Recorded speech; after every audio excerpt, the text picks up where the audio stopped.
تهمت ما لیکن ما اساسنال میکنیم همین حجتایی که ما نویساندیم همه سفارت ها و مجنرود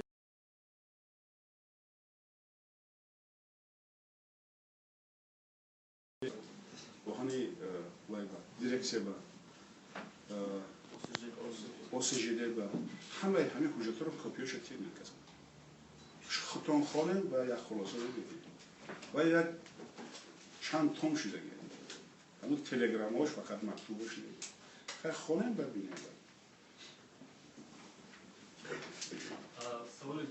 سوال دیون در مسئله O'zbekiston حضورات برای کشودن یا برای تنظیمات O'zbekiston چقدر حقوق نداره باید سازشنامه بین دولتی سربازیان امضا کردگی برای препятствия نفتی گذاشتن بارود داخل یک دولت دیگر قطعی ما مبلغ میتیم باید حقوق نداره برای منع کردنش حقوق منع کردن نداره که باید بهانه کردن که یکم بار که راه آهن ازبکستان از همین بارکشانی منطقه جنوب یک سال 3 میلیون ضرر میبینه ما اساسنا کرده نشان دادیم که یک سال 15 میلیون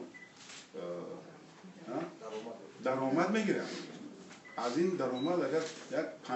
50% خراجات با 50% نه 30% خراجات برابرداری باشه دیگرش درآمدی صفر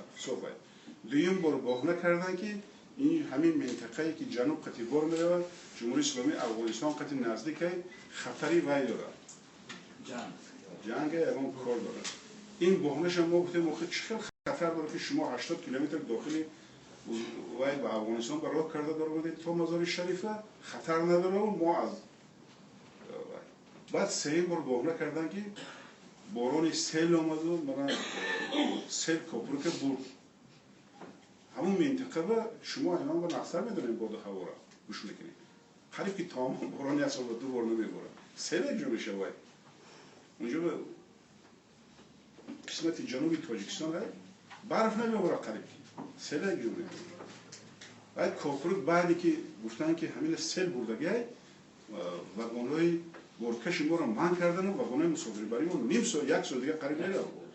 یک سال گشت نه خیلی شما برای که اخباراتی دقیق گیره من پیشنهاد کردم من همه خراجات و ماشین و وایش اساسا برای هم داشتم رفته با چشمتان بینیم وقتی که دیدیم این گفتن دیگه محمد دیده و موسی شنیدن که بود محمد دیده چشم خطیبه بینیم